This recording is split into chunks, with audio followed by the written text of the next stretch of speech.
In this video, I'll be talking about IC System. Hi, I'm Consumer Protection Attorney Bill Clanton, and I've helped hundreds of consumers, regular folks like me and you, deal with debt collection harassment, inaccurate credit reporting, and other consumer-related matters. In this video, I'll be talking about IC Systems, who they are, what they do, and how you can protect yourself against them. IC Systems was founded in 1938. They're based in St. Paul, Minnesota, and they are a seasoned debt collector. Now, they collect all kinds of debts, at least they say they do, but in the cases I've had against them, they're mostly collecting medical or communications debt, telecommunications debt, like T-Mobile bills or things like that. Lots of medical debt. They send letters aggressively. They send lots of letters. That's their main collection tactic. That and phone calls. They make some phone calls, but they send lots and lots of letters. They are a bonded debt collection entity in the state of Texas. They are a legitimate debt collector, and they're a high volume debt collector. They've been sued about 1,200 times, actually over 1,200 times, my research indicates. The Better Business Bureau has over 500 complaints against them, and the Consumer Financial Protection Bureau has over 3,400 complaints. The CFPB, Consumer Financial Protection Bureau, has a complaint department where you can send your complaints to them about these debt collectors, and over 3,400 people have filed complaints about IC System. Like I said, they're a seasoned debt collector. They're veterans. They know better than to break the law, but apparently they still do it because of all the complaints and lawsuits against them. Now, what laws? Why do they get sued? What do they get sued for? Well, there's three primary laws that apply to IC System. The number one reason they get sued is for violating the Fair Debt Collection Practices Act, or the FDCPA. The Fair Debt Collection Practices Act says you, the consumer, can sue debt collectors like IC System for violating it. How do they violate it? They make misrepresentations about the debt to you. They disclose the debt to third parties. They make inaccurate credit reporting about the debt.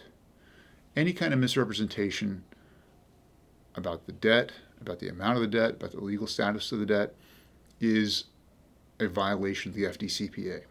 So if they violate the FDCPA, how does that benefit you? Well, you as a consumer can sue IC System.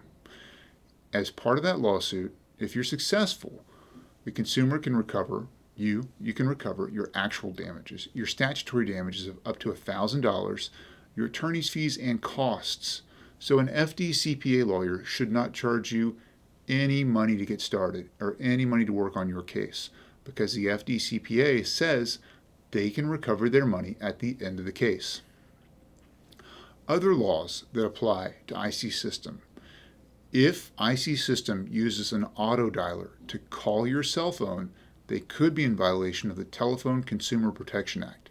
The Tcpa says that an entity, debt collector or not, cannot use an robo-dialer or automated dialer to call your cell phone without your permission. And you can revoke your permission at any time in any reasonable way. So if IC System is calling you on your cell phone, tell them to please stop calling this number because it's your cell phone, and they'll have to stop. Otherwise, you can sue them for violating the TCPA. Now, what benefit does a TCPA offer to consumers? $500 per phone call, and up to $1,500 per call to your cell phone. It's a powerful statute with lots and lots of damages. The third law is the Fair Credit Reporting Act. IC System, if they report inaccurate information on your credit report, they can be in violation of the Fair Credit Reporting Act. Now, in order to gain the protection of the Fair Credit Reporting Act, you'll need to dispute the information with IC System. How do you dispute it? By phone. By mail is the best. In writing is the best way. You should dispute it with the credit bureaus where you see the inaccurate reporting. and then they will transmit your dispute to IC system. IC system will have to fix it and get back to the bureaus, and the bureaus will have to get back to you. That's the best way to fix it, and the best way to correct inaccurate information on your credit report by IC system. And if IC system fails to correct it, then they can be liable for your actual damages, your statutory damages, possibly even punitive damages, and attorney's fees and costs. Again, a Fair Credit Reporting Act attorney should not charge you anything, because they will recover their fees from the credit bureau or from the furnisher, who in this case would be IC system. IC system can violate the law in any number of ways. And it's not easy to deal with a debt collector like IC system. If they're giving you a hard time, if they've made a misrepresentation to you, or something just doesn't seem right about how they're talking to you, give me a call. I want to help you. When you're ready to turn the tables on IC systems, I'll be here for you. You can reach me at the number below. There's more information about what we do in the description. If you like this video, please subscribe to this channel. I want to keep making these videos to help more people like you. And thank you for watching.